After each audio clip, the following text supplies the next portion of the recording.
Warning: the following video contains strong language which may be offensive to some viewers or inappropriate for children.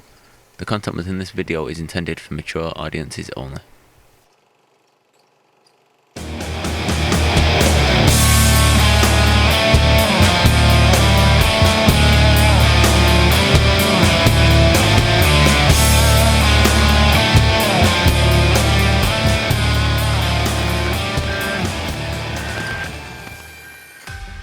On January 15th of 1947, a woman called Betty Bersinger was walking on the sidewalk in the 3800 block of Norton Street in Leimert Park, Los Angeles at around 10 a.m.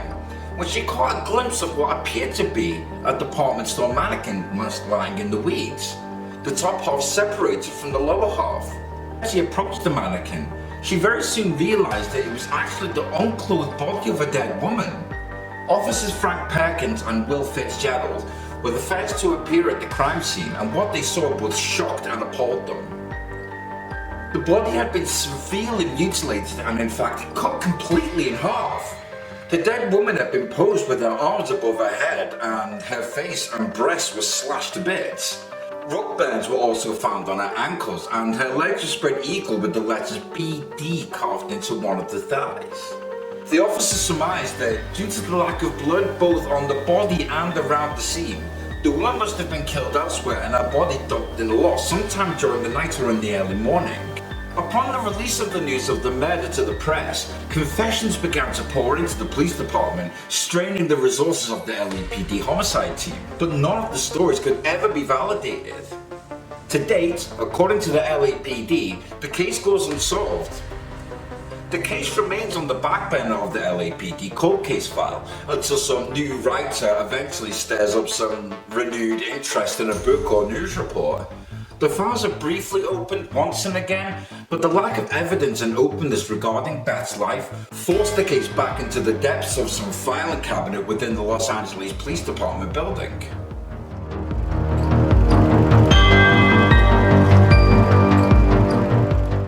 So, if we're going to talk any further about this case, we need to talk about the victim herself.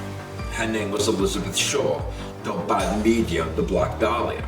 Born on the 29th of July in 1924 in Hyde Park, Massachusetts, Beth was the daughter of Phoebe and Cleo Short. Although her legal name was Elizabeth, many called her Betty, and as she grew up, she preferred to be called Beth. In 1929, Betty's father disappeared. Many believed he committed suicide since his empty car was found near a bridge. But many years later, he sent a letter to his wife apologizing for abandoning his family, and Phoebe refused to allow him to return to the family home. Elizabeth grew up to be a very beautiful teenager. She looked older and more sophisticated than others of her age. She frequented movies with her mother, sparking a dream to become a movie actress. Age 19, Beth ventured to Vallejo, California to live with her father. But the stay didn't last long, however. Her father must have been expecting his daughter to come there and wait on him hand and foot because he asked her to leave, with his reasons being she was lazy and stayed out too late. So after leaving her father, she moved to Santa Barbara. It was here where she was arrested for underage drinking. And after her arrest and fingerprinting, police instructed the young woman to go back to Medford. It was mid-January of 1947 when Beth was last seen alive at the Biltmore Hotel. It was reported that she was seen to meet there with a gentleman, and after leaving the hotel, she was never seen alive again. At one time, she had gone home for a visit, but Beth was determined to be in movies and returned to Hollywood. It hasn't been determined if her nickname, the Black Dahlia, was given to her before or after her death. Some say her pale white skin coupled with her penchant for black, lacy clothing led to the moniker. Others believe the name was applied by journalists to sensationalize the crime.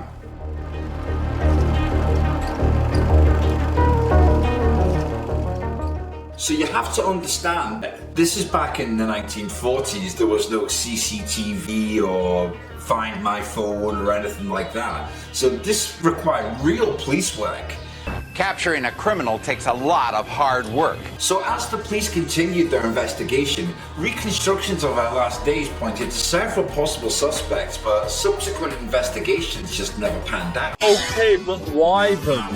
It was known that Beth was staying at the Biltmore Hotel before planning to move back to Massachusetts with her sister. She had returned to Los Angeles from where she met with a man named Red Manley.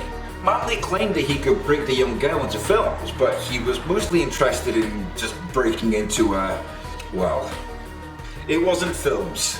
Dirty bastard. Dirty, stinking bastard. Dirty low order stinking bastard. Dirty, low order, hoaching, stinking bastard. Bastard. Aye, he's a... After their meeting, Manley drove her to the Biltmore Hotel and waited with her in the lobby. She was supposed to meet some friends, but they never showed up. Manley informed her that he had to leave, so Elizabeth bid him farewell and walked out of the hotel onto Olive Street. The date was January 9th, 1947, and after this she was never seen alive again. The 5 days after January 9th, before her body was discovered, have never been determined. Her mother was called to identify the body, which was later buried in Oakland, California at Mount View Cemetery. Cemetery personnel will give no information about the burial plot, and although I am in the know, with respect to Elizabeth and her family, I'll be giving out no such information either. But be in no doubt, the overly morbidly curious will continue to seek out such information. Shortly after Elizabeth's funeral, a mysterious package arrived at the LAPD building. It contained Beth's belongings. It included her purse, her ID, and the address book of a local nightclub owner. Upon examination of the returned items, it was determined that no possible lead could come from the evidence. Everything had been washed in gasoline and it removed all the fingerprints. So, from accusations of vice rings and underground abortion clinics, the Black Dahlia case has turned stomachs for decades. Endless names have been suggested as the Black Dahlia killer. From the absurdity of an accusation against Orson Welles, Excuse me, the fuck did you just say? to the man Red Manley that she met the night she died. And also to the very possible one name that might be said has become firmly etched to the public's mind as the actual killer. That man's name is George Hodel.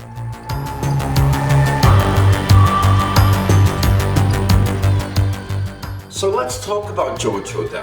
Hodel's own children have written books fingering their own father as the killer, and a successful adaptation of one of their books became a TNT miniseries called I Am the Night, starring Chris Pine. George Hodel has been accepted by many as the leading suspect in the Dahlia murder, with eldest son and retired LAPD detective Steve Hodel even going as far to make claims that his father not could have been, but was in fact the Zodiac killer. But the Zodiac, whether it's related in any way to the Black Dahlia, is going to be a whole other episode, guys.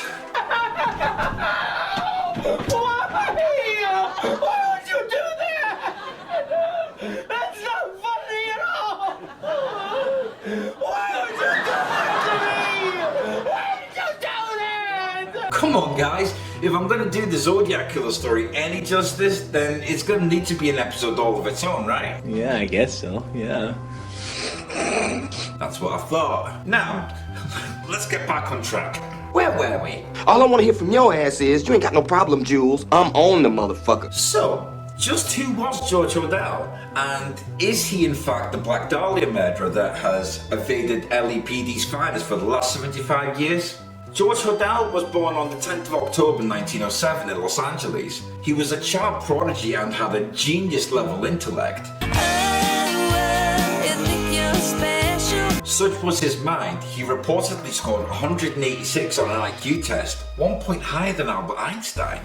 That don't impress me much. George graduated high school by the age of 15 and attended the California Institute of Technology, yet his dream would soon come tumbling down. During his time at Caltech, Hodel became sexually involved with the wife of one of his professors. This alone would have been a bad enough scandal for the young man, but what made matters all the more outrageous to the university was the woman in question was now pregnant. What the fuck is wrong with you? Likely consumed with teenage lust and fantasies of doing a chivalrous thing, Hodel urged the woman to leave her husband and join him in raising the child together. She refused, and not only did the woman's marriage fall apart, but Hodel was forced to leave the university and his education would fall by the wayside for several years. So during the 1920s and 30s, George was married twice, having children with both women, one of whom would become instrumental in future proceedings against him. Tamar Hodel. George took a photography photography and started his own magazine, and it wouldn't be until June of 1932 that Hodel graduated from the University of California, Berkeley, pre-med, following it with a medical degree from the University of California in 1936. He immediately set about making up for lost time, and in a few short years, his medical practice was one of the most noted in the state. Hodel was then appointed to lead the country's social hygiene bureau and moved to Los Angeles. Finally, his career was back on track.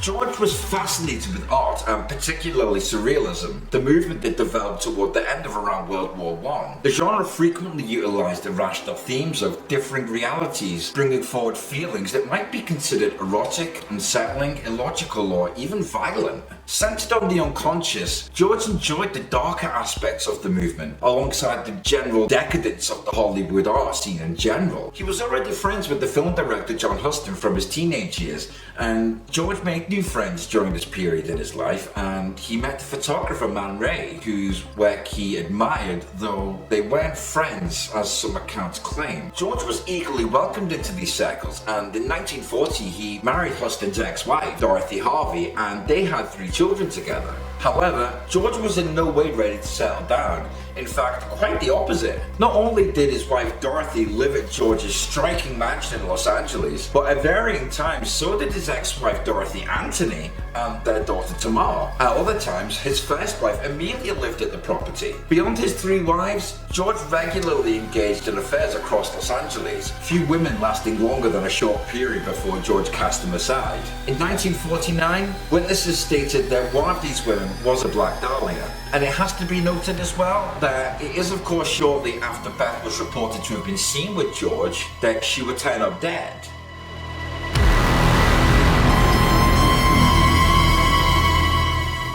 In 1945, George's secretary Ruth Spaulding died from a drug overdose. George was there when she died and had burned papers belonging to her before he'd called the police. He was never charged with anything, yet documents have shown that Spaulding knew much of George's darker side. It is believed by some that she was aware that he engaged in financial fraud, whereby he billed patients for medical procedures and tests that he never actually carried out. There have also been rumors that he worked as an illegal abortionist and performed abortions for both Hollywood social elite and prostitutes impregnated by Los Angeles police officers. Ruth Spaulding was ready to blow the whistle and had to go. With police getting dangerously close, George had fled to China to work with the United Nations relief efforts. However, the case has never been classed as a homicide investigation, and George was never a suspect.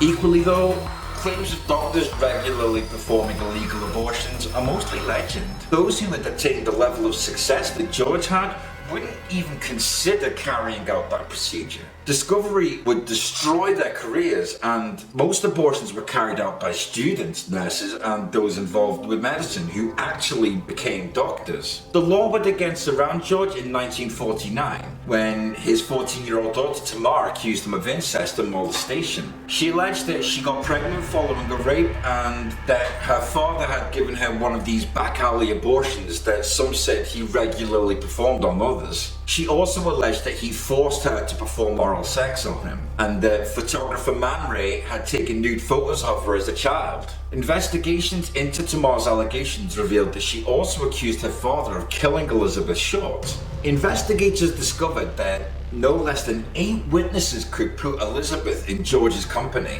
some even claiming they'd engaged in a relationship. Police also noted the medical background of their new suspect, believing that the Black Dahlia's bisection would have required anatomical knowledge. Considering him a suspect, police bugged his house. What they would hear would seemingly confirm many of the rumors about the illicit activities of George Hodel. George spoke of abortions and bribery to the LAPD, hinting that he actually killed his secretary Ruth Spaulding and Elizabeth Short. By October of 1949, George had been named before a grand jury as one of 5 suspects in the Dahlia killing. Some say he somehow got wind of the moves against him and fled first to Hawaii and then on to the Philippines. He would remain in the Philippines until he eventually died in 1999.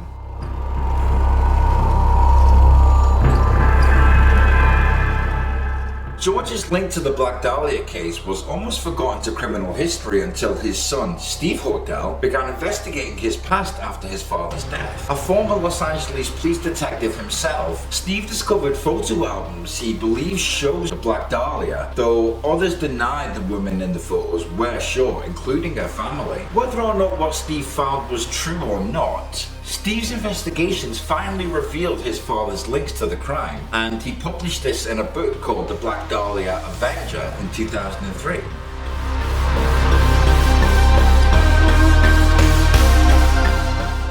Reactions to the book were mixed, with many concluding that Steve built a convincing case against his father, while others pointed out that there was no real evidence against him even if he had known Elizabeth. The evidence simply wasn't there.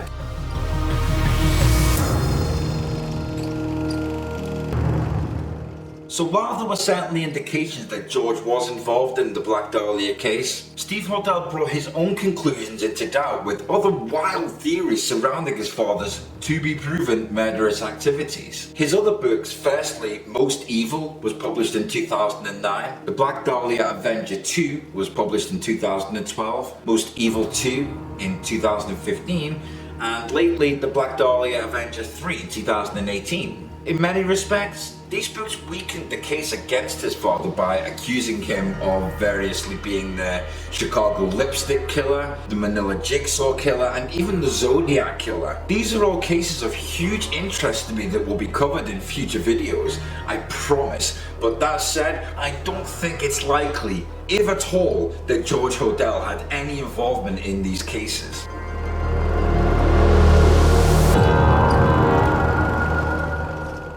In 1946, the lipstick murders involved the violent murder of 2 women and a child in Chicago, the killer leaving notes in lipstick at the crime scene. William George Herons confessed to the crimes, and while there may be some doubt as to his actual guilt, George Hodel was never considered an alternative suspect until proposed by his son. Okay, but why then?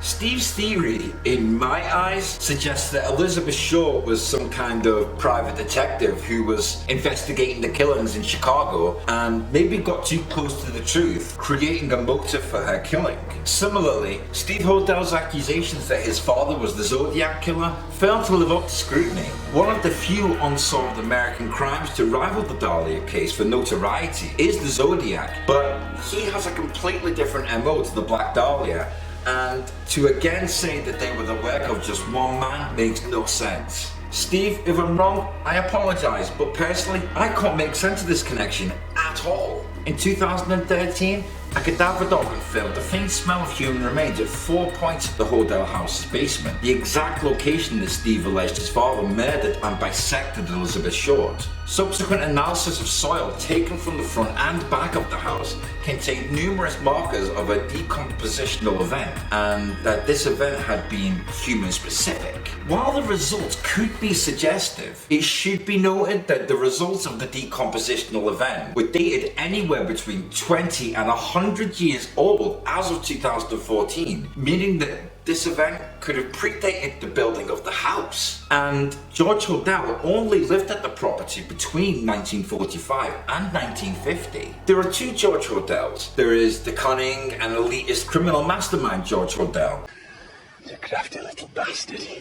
A dangerous and sadistic pervert who was seriously mentally unwell and enthralled by his own libertine pleasures. His attitude towards women was violent and possessive. They existed for his enjoyment, mere objects of artistic and carnal desire. Conversely, Dr. George Hodel was committed to helping Los Angeles' poor black population at his clinic and never hurt anyone. This is a good man, and if you took the time to get to know him, you would find that out. He wants to help us. He wants to help find cures for diseases. He was a man once considered a genius who was shamed by a false accusation and has a legend that's built on yet more falsehood. While on the surface though, George Hodel seems the perfect fit for the killer. He's almost too perfect. And the more in-depth investigation reveals what is not being said about Hodel. He's portrayed as a Hollywood villain, often descending into the realm form of a mustache-twirling cliche in a case that was built and destroyed off the back of sensationalism. He's an evil genius who befits the insertion into a subject as prominent as the Black Dahlia. Much like the wild theories surrounding Jack the Ripper, Freemasonry and royalty, these claims feed our desire for a story and turn a very real and brutal killing into a myth. They detach the reader from reality. No longer is the Black Dahlia a sordid tale of the sickening violence that normal and average men can deal out against women. It's not something fantastical. It's disconnected from the real world. If George Hodel is a prime suspect, then that merely speaks of how little evidence there truly is against anyone in this affair. It is somewhat ironic that given the Los Angeles press notorious role in the aftermath of the killing, that George Hodel's reputation is almost entirely built via the media.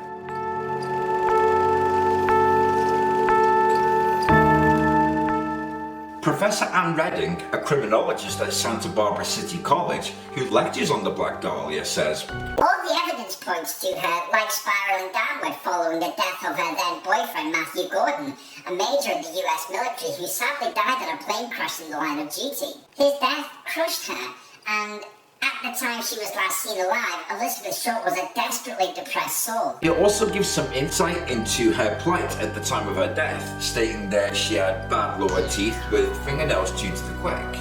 Elizabeth was last seen on January 9th of 1947 in the Biltmore Hotel in Los Angeles, where she intended to meet her sister. But the next person to see her would of course been Betty Bersinger, who first discovered Elizabeth's corpse. She did an interview in 1996 with Kyle Wood, and here is that interview. I was walking from my home, which was on Norton, down to Leimert Park, which is the local shopping center there. And at that time, it was about the time kids were going off to school, riding their bicycles and whatever. And I had to go by this block that was undeveloped. There were no homes built on it, and it was kind of, covered with weeds and what have you. And the sidewalks were put in. So I was on the sidewalk, and there was glass and stuff strewn out because it wasn't very well maintained. And as I was walking along, I happened to glance over at my side, and I saw this strange sight. It looked like a mannequin that had been cut in half and was separated and was lying there. And I didn't glance at it too long because I had my little girl with me, and I thought, gosh, as I walked on further, I thought, that just didn't seem right to me. And I thought, I could see these kids with their bicycles, and I said, maybe it'll scare those kids if they ride to school and see this, so I better, call somebody to come and at least have a look and see what it is. But the thought of a dead person did not enter my mind. I thought it was a mannequin because it was so white. Mm-hmm. And so I stopped at one house. When I got through the block and got to the next block, there were homes built on that block. Down on 39th? I don't remember the name of the street. So long ago. Yeah. But anyhow, I went to the first home, and there was nobody there. So then I went to the next house. Now, it might have been the first house, but anyhow, the first or second house, I rang the doorbell, and a woman came to the door, and I told her, I said, I saw something strange up the street, and I said, I just think I ought to call somebody and have them come and look at it, The further I walked away from it, the further I thought, well, gee, I wonder if it could be something, more than just a mannequin. It just didn't seem to me that made much sense. So anyhow, I thought I better call and tell the police and at least have them come out and check it. And so she said, well, yes, use the phone. So I called them, and somebody answered from the police station, and I told them what had happened, that I'd seen this, and I said, I thought somebody ought to come out, and check it out. And they said, fine, they would, and I hung up, and that was the end of it. The Los Angeles Record, one of the area's biggest newspapers, carried the story on its front pages for days, with police going on the record to describe Elizabeth as a femme fatale type who cruised LA's seedy underbelly. The case was quickly dubbed the Black Dahlia, which was a play on the title of a film noir classic, The Blue Dahlia, which had been released just the previous year. and a reference to Elizabeth's jet black hair, her dark clothes, and the mystery surrounding her short life. During those 24 hours, the LAPD questioned more than 150 men, but the investigation was plagued with false confessions which hampered the detectives' progress. In an attempt to try and verify the stories, the LAPD intentionally withheld a gruesome detail about the murder: that a rose tattoo on Elizabeth's thigh had been surgically removed by the murderer and inserted into her, lady parts. The LAPD search was widened on February 25th of 1947 when the FBI told them the way Elizabeth's body had been cleanly bisected, indicating the murderer had training in human anatomy. Every medical student in the state had to be cross-referenced to see if they had criminal records. By December of 1948, nearly 2 years later, detectives considered 192 suspects, but were no closer to catching the killer. At that time, George Hodel was only 41, and he lived at the Franklin Avenue house with his second wife Dorothy Harvey and their 3 children. George, as we already know, ran a venereal disease clinic. He was a very wealthy man and had a genius-level IQ, but the first time he became a suspect in the Black Dahlia murder was in October of 1949.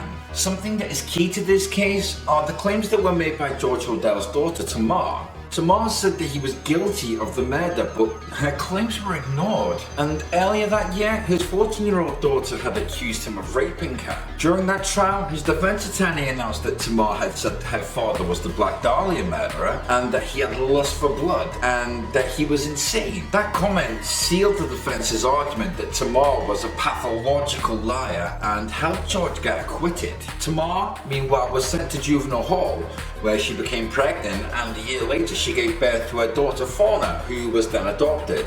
Now, the rape trial brought George to the attention of the LAPD, and he became a prime suspect in the Black Dahlia murder, not only because of Tamar's claims and the fact that he had previous surgical experience, but because 4 years earlier he'd been a suspect in the killing of his secretary Ruth Spalding. In 1945, Ruth had died of a drug overdose in suspicious circumstances, but after an investigation there was insufficient evidence to charge him with, and the case went cold. However, in 1950, police decided to put George under surveillance. They planted bugs in the bedroom and his living room and staked out the Franklin Avenue house for 5 weeks. The tapes had only been rolling for 1 day when they picked up a horrifying sound. It was the screams of a woman who to this day has never been identified. But later that day, George was recorded saying, "Realised there's nothing I could do. Put a pillow over her head and cover her with a blanket. They thought there was something fishy anyway, and now they may have figured it out that I killed her." Then suddenly out of nowhere, there was the mention of Elizabeth Short. He said, "Supposing I did kill the Black Dahlia, they couldn't prove it now. They can't talk to my secretary anymore because she's dead." But it seems the LA District Attorney's Office just wanted to continue compiling evidence, so no one acted on what had been heard. The DA's office had taken over the investigation by this time because they believed the LAPD were compromised, perhaps by George himself, who was one of LA's top medical officials and had plenty of money and influence and power to infiltrate the notoriously corrupt police department. After the first day of recording, it seemed like George had been tipped off. For the remaining days the microphones were live, he never mentioned Black Dahlia once. Instead, he talked about the DA being out to get him and even told callers the line was tapped. Later that year, he sold his house, abandoned his family, and moved to Hawaii and then on to the Philippines. While there, he remarried and had 4 children before dying of natural causes in 1999.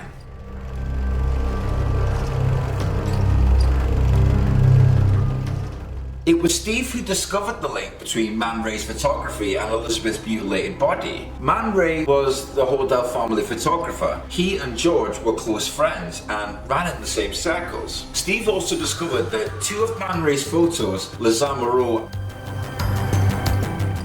and Minotaur, showed similarities to Elizabeth's mutilated body which just cannot be disputed. Both pictures depicted a disembodied female torso, evocative of the way in which Elizabeth's bisected body was posed at the crime scene. George murdered and posed the body of Elizabeth to try and create some kind of surrealist art, and in a twisted attempt to prove himself to his inner circle of artist friends.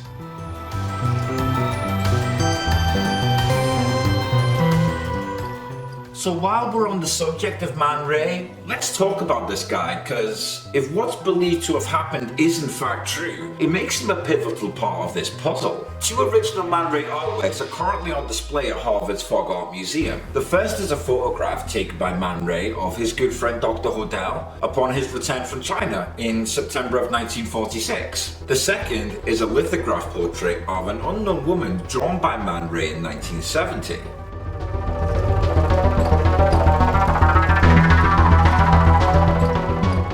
Compare Man Ray's portrait to the known photograph of Elizabeth Shaw from 1946 and decide for yourself. I myself would like to say that I find it curious that Man Ray has posed the woman with her hands completely covering her mouth. I think this is a subtle reference to hide the fact that Elizabeth Shaw's mouth was savagely lacerated from ear to ear, therefore making it unshowable. Man Ray was 80 years old in 1970 and would live for another 6 years, and I see it as a he knew public confession. He was running out of time and he wanted to make one more statement on a secret that he'd kept for decades. The Black Dahlia flower, it doesn't exist. The closest to it is the perfect dark red maroon dahlia as shown in the Man Ray portrait.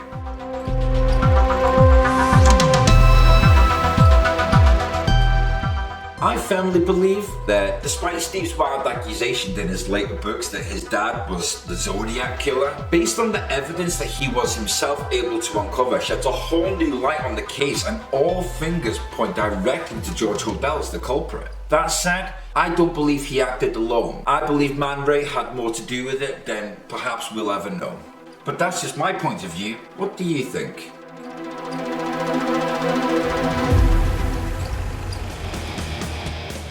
Well, that's all for today, guys. Thank you so much for watching. Please remember to like, subscribe and hit that notification bell so you don't miss any future videos, and all other social media links are in the description below. Cheers, guys. Good night. God bless.